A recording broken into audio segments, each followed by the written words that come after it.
Mayong adlaw pag-usab mga kaigsuonan o mga kaigalaan. Nagapadayon kita sa paghatod nining doktrina, one God, the Holy One, Lord Jesus Christ. Nga ang kini nga doktrina nagapaila nga ang tinuod nga Dios o usa lamang ang Dios mao ang atong Ginoong Hesukristo.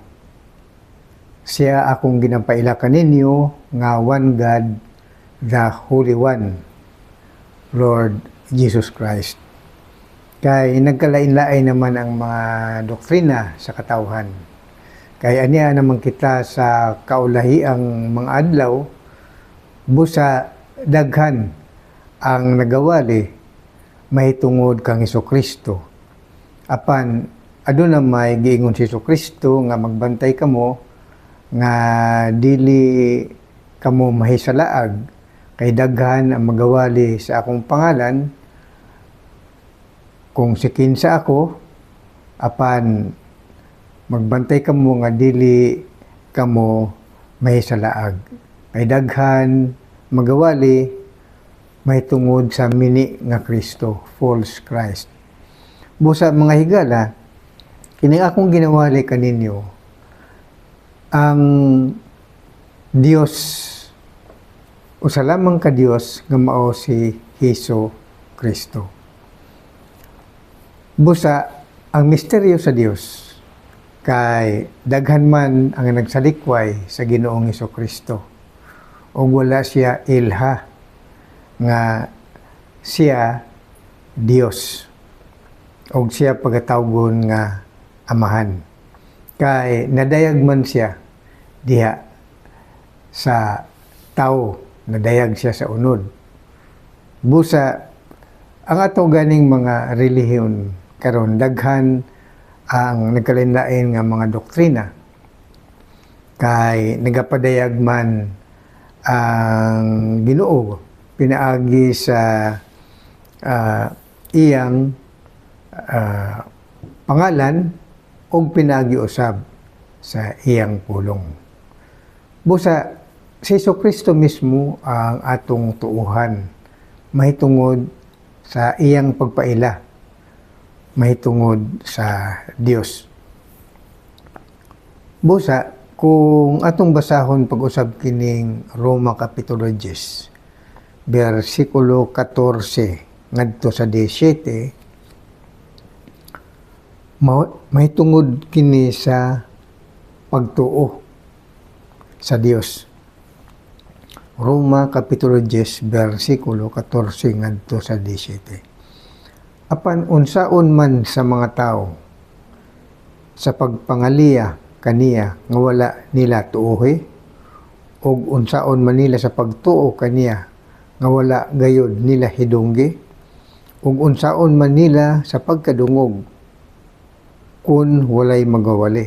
Roma Kapitulo 10 versikulo 14. Nga sa ato pa, kung ikaw mag-ampo sa Dios, kinahanglan mo tuo ka nga dunay Dios, o kinahanglan imo siyang maila kung si kinsa siya ug unsa siya. Busa niini dinhi mga kaigalaan sa pagtuo pa lang. Nagaingon usab si Hesukristo sa Mateo 11:27 nga walay nakaila sa anak nga mao si Hesukristo kundi ang Dios Amahan lamang. Ug walay laing nakaila sa Dios nga Amahan gawas kang Hesukristo lamang. Ug walay makaila sa Amahan ug anak gawas lamang kung siya gipadayagan ni Hesukristo. Busa ang Dios mismo ang magapadayag sa tao.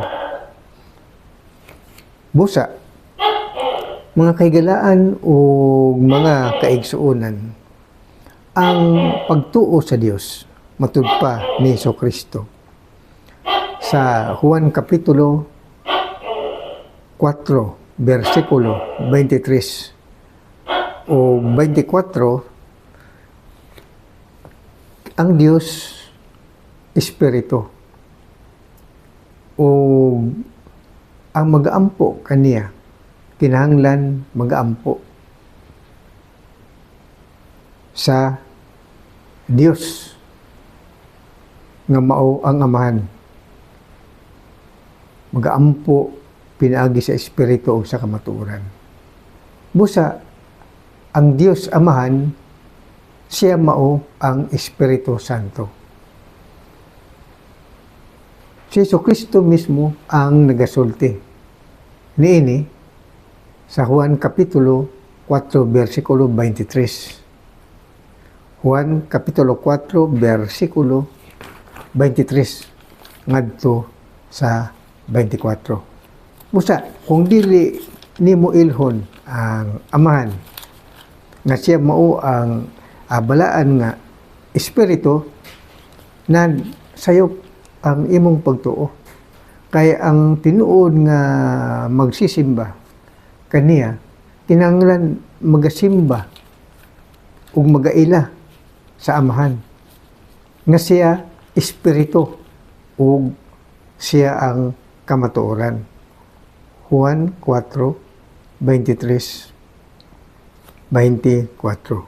Apan ang takna taliabot ug karon mauna nga ang tinuod nga mga magsisimba magasimba sa amahan diha sa espiritu ug sa kamatuoran. Kay kini ang ginapangita sa amahan nga maoy managsimba kaniya. Ang Dios espiritu ug ang magasimba kaniya kinahanglan managsimba diha sa espiritu ug sa kamatuoran. Busa ang dili magaila sa Dios amahan nga siya mao ang Espiritu Santo. Kay wala may laing santo, wala laing balaan, kundi ang Dios nga mao ang amahan nan sayop ang imong pagtuo. Kay mga higala sa nagkalain nga doktrina karon nagalibog na ang mga tao kung kinsa angay tuuhan. Unya, midugang pa ako nga gitawag sa Ginoo. Kay gani natingala gani ako nga nung gitawag pa ako sa Ginoo nga kadaghan ng mga pare, daghan ng mga ministro, daghan ng mga pastor. Nagawi-away na gani sila. May tungod lamang sa doktrina kung kinsa ang tinuod nga Dios. Ang doktrina sa Iglesia Katolika Romana ug mga Protestante, ang Dios Trinity. Nga ang Dios usa pero adunay tulo ka persona. Dios Amahan, Dios Anak ug Dios Espiritu Santo. Busa ginatawag siya nga Holy Trinity. Apan wala man kanay gitudo si Hesukristo may tungod ni ana.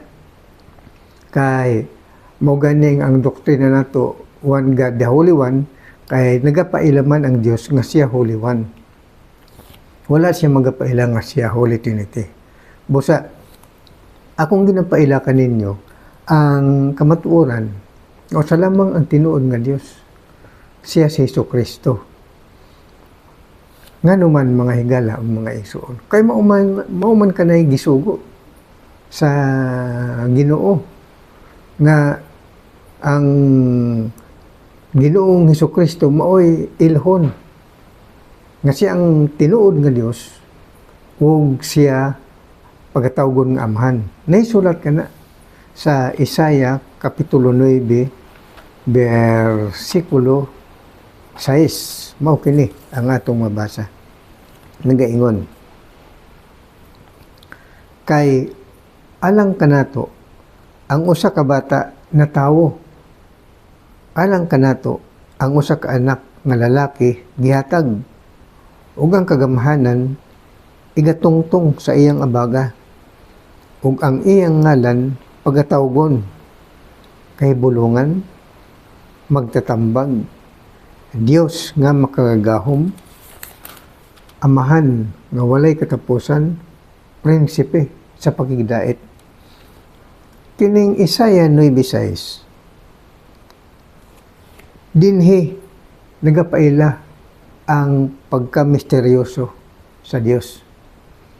Kay dinhi man gihatag ang pangalan may tungod sa pangalan sa anak.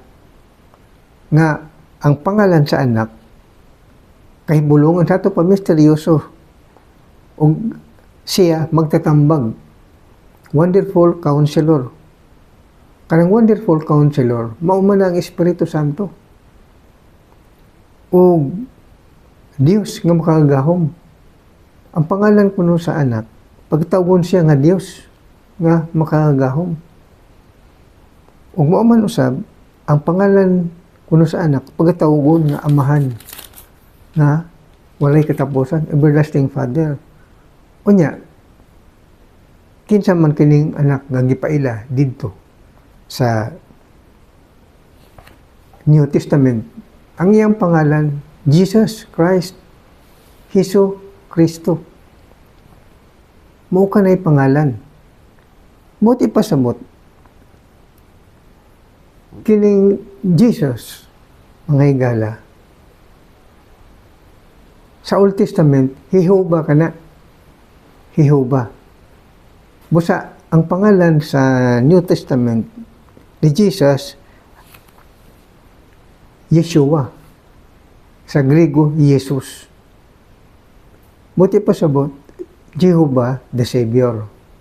Jesus the Savior. Mabitaw nga ang iya usab pangalan Emmanuel, God with us. Kay kinanglan ang iyang pangalan tawgon nga God. Busa, nganong kay bulungan siya? Kay tungod, kay ang misteryo sa Dios naaman sa pangalan ni Hesus Kristo. So, dito sa New Testament, nadayag siya sa tawhanong kinaiya. Apa nagawali siya, may tungod sa Amahan, Anak ug Espiritu Santo. Mabitaw nga misteryoso kaayo kini mga higala. Kay ang dili makaila sa pangalan ni Hesus Kristo, dili gayud makaila sa tinuod nga Dios. Kay mismo magasangpit ang tanan aron siya maluwas sa pangalan lamang ni Hesus Kristo. Busa mismo gisugo ni Hesus Kristo ang iyang mga apostolis. Sa Mateo Kapitulo 28, versikulo 18, ngadto sa 20, mo kining atong mabasa. Ug si Jesus miduol, ug miingon kanila, kanako gikahatag ang tanang kagahom sa langit ug sa yuta. Busa panglakaw kamo, ug himua ninyong mga tinun-an ang tanang kanasuran. Sa pagpamautismo kanila sa ngalan sa Amahan, ug sa Anak, ug sa Espiritu Santo. Busa, matupad ni Hesus Kristo, bautismohi sila, panlakaw kamo, iwalin ninyo ang mayong balita sa kaluwasan, ug magabautismo kamo sa pangalan sa Amahan, ug sa Anak, ug sa Espiritu Santo. Unya, sa pangutana, unsa man ang pangalan sa Amahan, ug sa Anak, ug sa Espiritu Santo? Di pa dayag usab kung unsa ang pangalan nga angay ibautismo. Busa, gisunod sa mga apostolis, kay nailaman nila kung kinsa si Hesus Kristo. Busa, gibautismuhan nila ang tanan nga mituo sa Dios, sa ngalan sa Amahan, sa Anak, o sa Espiritu Santo, nga mao ang pangalan ni Hesus Kristo. Naisulat ka na sa Buhat, Kapitulo 2, versikulo 36, ngadto sa 38. Busa, ang bautismo mga higala, sa kaluwasan, sa pangalan ni Hesus Kristo, kay ang pangalan sa Amahan, ang pangalan sa Anak, ug ang pangalan sa Espiritu Santo usa ka pangalan, Hesus Kristo. Busa mao kini ang doktrina sa one God, the Holy One, Lord Jesus Christ. Ang tinuod nga Dios mao si Kristo Jesus. God bless us all ug maayong adlaw kaninyong tanan mga higala.